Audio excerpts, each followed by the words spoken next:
Hello नमस्ते दोस्तों, आप लोगों को ट्रैवलिंग मस्ती में स्वागत है। आज हम लोग जानेंगे इस वीडियो में यानी ग्रामर। ग्रामर किसे कहते हैं, व्हाट इज ग्रामर, ग्रामर कितने प्रकार का होता है, इसके बारे में जानेंगे।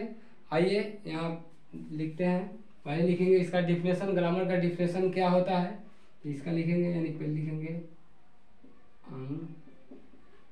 अंग्रेजी व्याकरण।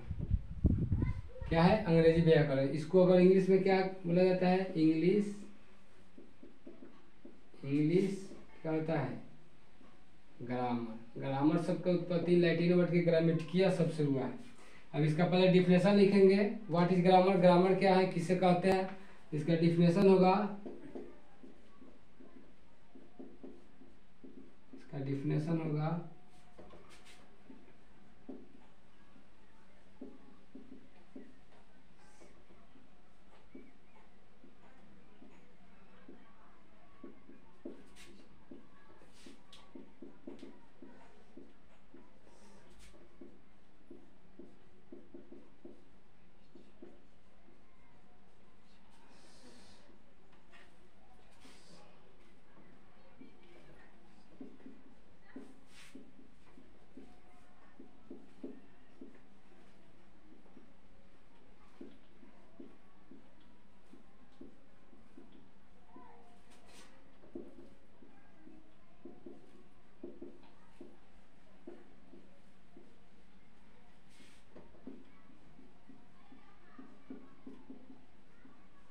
इसका डिफिनेशन लिखा गया, यानी कि क्या होगा आपका ग्रामर का डिफिनेशन, यानी कि English grammar is a science we teachers the correct process of reading writing and speaking. यानी इंग्लिश ग्रामर किसे कहते हैं, यानी कि अंग्रेजी व्याकरण। अंग्रेजी व्याकरण वह विज्ञान है जो हमें शुद्ध पढ़ने लिखने और बोलने के तरीकों क्या करता है, सिखलाता है। अब जानेंगे हम लोग how many types of grammar, grammar कितने प्रकार का होता है। आइए लिखते हैं, यानी कि यहाँ लिखेंगे ग्रामर। आपका ग्रामर यहाँ पर लिखेंगे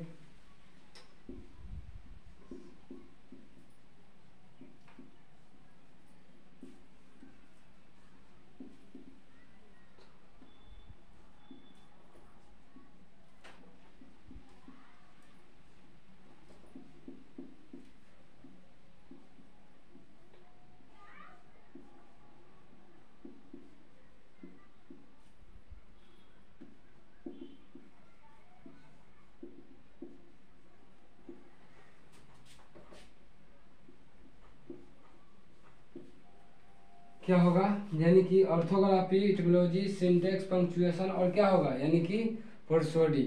ग्रामर कितने प्रकार का होता है, 5 प्रकार का। यानी कि क्या होगा, ऑर्थोग्राफी, इटमोलॉजी, सिंटेक्स और पंक्चुएशन और प्रोसोडी। यानी कि there are 5 types of grammar. यानी कि ग्रामर 5 प्रकार का होता है। अगर ऑर्थोग्राफी का हम लोग जानेंगे कि हिंदी में क्या कहते हैं, तो हिंदी में ऑर्थोग्राफी का होगा यानी वर्ण विचार। उसके बाद होगा इटमोलॉजी को क्या होगा, यानी कि शब्द विचार। उसका बाद होगा इसमें सिंटेक्स का हिंदी यानी कि वाक्य विचार। उसका बाद क्या होगा, पंक्चुएशन का चिन्ह विचार। उसका बाद होगा प्रोसोडी का छंद विचार। यह हो गया। अब जानेंगे how many types of orthography, यानी ऑर्थोग्राफी कितने प्रकार का होता है। ऑर्थोग्राफी किसे कहते हैं, तो ऑर्थोग्राफी का डिफिनेशन होता है कि an orthography is a word that's shows the shape, chanting and yield of letters. यानी कि ऑर्थोग्राफी वह शब्द है जिससे अक्षरों का आकार, उच्चारण तथा उत्पत्ति का क्या होता है, बोध होता है। अब जानेंगे how many types of orthography, तो there are 3 types of orthography. यहाँ लिख देंगे, पहला आपका होगा कॉन्सोनेंट। क्या होगा, कॉन्सोनेंट। दूसरा होगा आपका वॉवेल। उसका बाद होगा सेमी वॉवेल, अब हम लोग जानेंगे कॉन्सोनेंट। कॉन्सोनेंट कितने होते हैं, तो आपका कॉन्सोनेंट यानी होता है, देखिए कॉन्सोनेंट होता है आपका 19। आप लोग तो जानते होंगे कि कॉन्सोनेंट बतलाया जाता है कि 21 होता है, मगर आप इस वीडियो में सिर्फ प्रूव करके बताया जाएगा कि 19 होता है कॉन्सोनेंट। तो यहाँ आपका कितना कॉन्सोनेंट होगा, 19। वॉवेल आपका कितना होगा, 5 और सेमी वॉवेल 2। यही सेमी वोवेल कॉन्सोनेंट से क्या होता है, निकल जाता है। जैसे 21 होता है तो 21 में से 2 निकल जाता है इसमें। अब कॉन्सोनेंट कौन कौन होता है, तो बी ABCD यानी 19 तक जाएंगे डॉट डॉट। ये होगा वॉवेल कितना होता है तो A E I O U, ये क्या है आपका 5 वॉवेल है।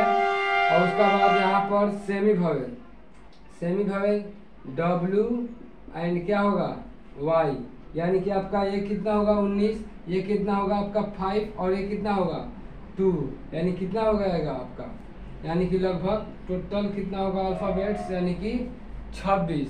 अब हम लोग जानेंगे इस वीडियो में कि कॉन्सोनेंट किसे कहते हैं, वॉवेल्स किसे कहते हैं। तो यहाँ पर होगा कि कॉन्सोनेंट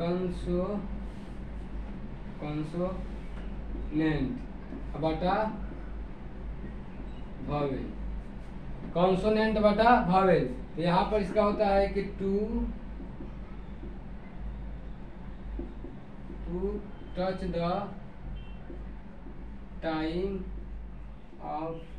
ऑफ स्पीकिंग। यहाँ होगा कि not to touch the time of speaking. उसके बाद आपका पावर में हो जाएगा यहाँ लेटर्स यानी कि होगा, यानी व्हाट इज कॉन्सोनेंट, कॉन्सोनेंट किसे कहते हैं to touch the time of speaking. और वही पूछा जाए कि वॉवेल किसे कहते हैं तो no to touch the time of speaking, यानी कॉन्सोनेंट जो बोलने पर यानी कि क्या हो, यानी टंग यानी जीभ से क्या हो स्पर्श हो कोई भी वर्ड। इसमें देखिए कॉन्सोनेंट में है कि जीभ से स्पर्श करेगा BCD, यानी कि जीभ को क्या करेगा, जीभ छुएगा स्पर्श होगा। और वही अगर वॉवेल को बोलेंगे तो वॉवेल को बोलेंगे AEI O U, यानी इससे क्या है वॉवेल क्या है, जीभ को स्पर्श नहीं कर रहा है, छू नहीं रहा है, यानी सट नहीं रहा है, तो उससे क्या होगा वॉवेल है। यानी not to touch the time of speaking, जो जीभ को क्या कर सकता है यानी कि छू सकता है स्पर्श कर सकता है उसे वॉवेल कहते हैं। किसी भी समय वो कॉन्सोनेंट क्या है यानी to touch the time of speaking, जो जीभ को क्या कर सकता है स्पर्श नहीं कर सकता है। अब इसमें हम लोग क्या जानेंगे